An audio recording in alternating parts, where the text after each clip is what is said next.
All right, we're here with the vaccines. How are you doing, guys? Good, thank you. Great, thanks. What kind of music did you guys listen to growing up then? What were your main influences, would you say?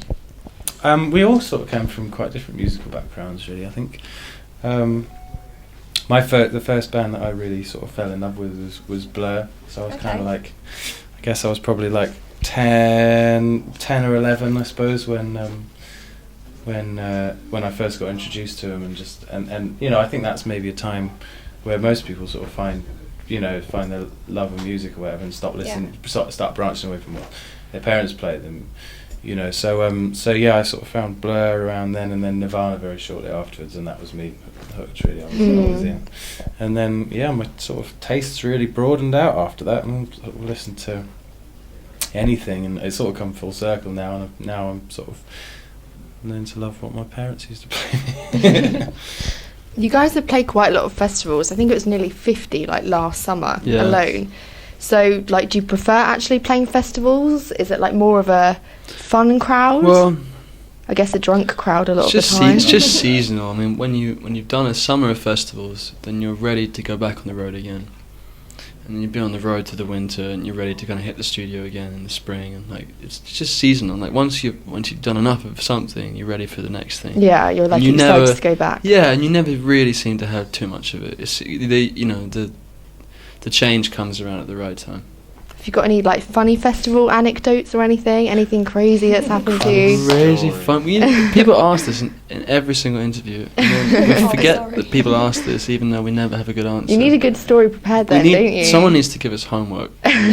So you've played you're doing a tour of smaller venues like Cardiff, obviously tonight, but then you're doing an arena tour in February. Is that right? That's right, yeah. So what's it like to take the jump up to arenas now? Well, we did a lot of arena shows with the Arctic Monkeys last year, and then we did a stadium tour with the Red Hot Chili Peppers in Europe. Oh wow! So, yeah, it's just like how much fun the gig is. Yeah. I mean, how many people is kind of secondary, really. Do you know what I mean? Like you start to realise that it's it's 100 people or 10,000 or 100,000. It doesn't really matter when you're on stage. I guess it's about like what you do when you're there, and what you make of it, really. Okay.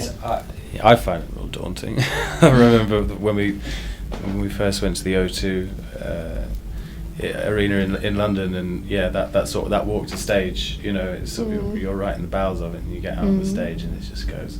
It's like you're in the Colosseum, Yeah. It goes right up around you. And I can imagine that being pretty terrifying. daunting. Yeah. But like when you go and you sort of just think about the gig, and when you go out, you're like, there's a moment of holy shit, and then you're in, and you're sort of just doing what you do. And But there's nothing scarier than playing in a pub with someone looking at you bored in the front row. Oh no! Surely that doesn't happen to you. Well, it hasn't happened for us for a while, but it happened to us for many years before we met each other in different bands. There's nothing scarier than someone sitting in the front row of a pub like this.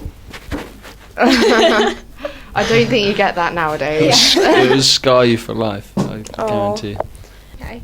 And you guys are touring America next year, is that right? America. So, big jump from the UK. How do you feel about that? Excited? Well, extremely excited. We've toured America before, but we've never headlined our own kind of extensive American tour. And America is so big that it takes like 2 months to get around it properly. So we're really excited. I think it's like a rite of passage for every band to go and try it and to try and break America. Well, it's not about trying to break America. No, it's just the experience of being in Middle America with this endless drive.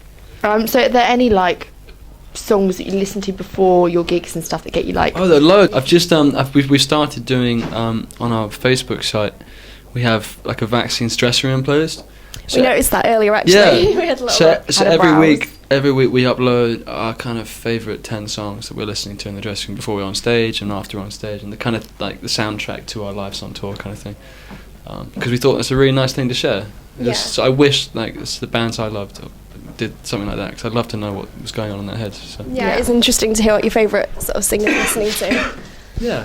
But like over the last couple of years, you must have met like a lot of pretty famous bands. Like I'm sure a lot of influences, and they're probably now your friends. Well, that was the sort of pre-show playlist thing. We I guess we really got into that with we did like the last time we toured the UK. We did a little fanzine, like put together our own little sort of magazine of just just a load of shit, really. And one of the little features we had was like we asked a few friends of ours who were in bands, what they like to listen to before they go on, Yeah. And we picked up loads of stuff from there. So we asked Albert Hammond Jr. from The Strokes, and he turned us on to our Stevie Moore, who we ended up covering, and he covered us, Okay. which was that was a record store day thing that we did this year, which was amazing.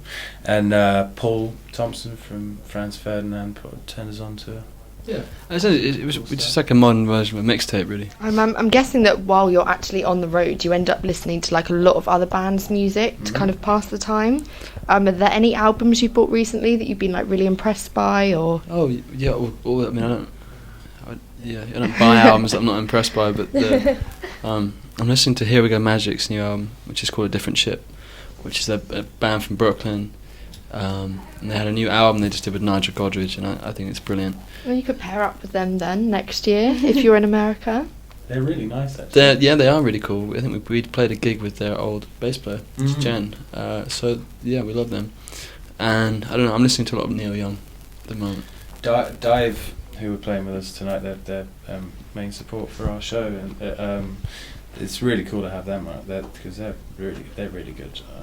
I guess, like you said earlier, once you've done the touring, you're sort of back to festivals in the summer, and then you don't. It's like a cycle. Yeah, it is. Yeah, That is exactly what it's called. That's exactly what it is. But it's a cycle. We're actually but we're interrupting the cycle in a few weeks. We're going to Australia, and their and their festival season is our winter. So we're doing a festival in Tasmania on New Year's Eve, which is amazing. So you get to have another summer. Yeah, well, you're right, like globetrotters, you guys, aren't you? Yeah, I mean it's going to be. The thing is, we're near to doing 100 festivals now. So as awesome as it does sound to go to Tasmania, there's the word festival kind of. I love festivals, man. You're going to have a big party on your 100th festival then? You should do. We should.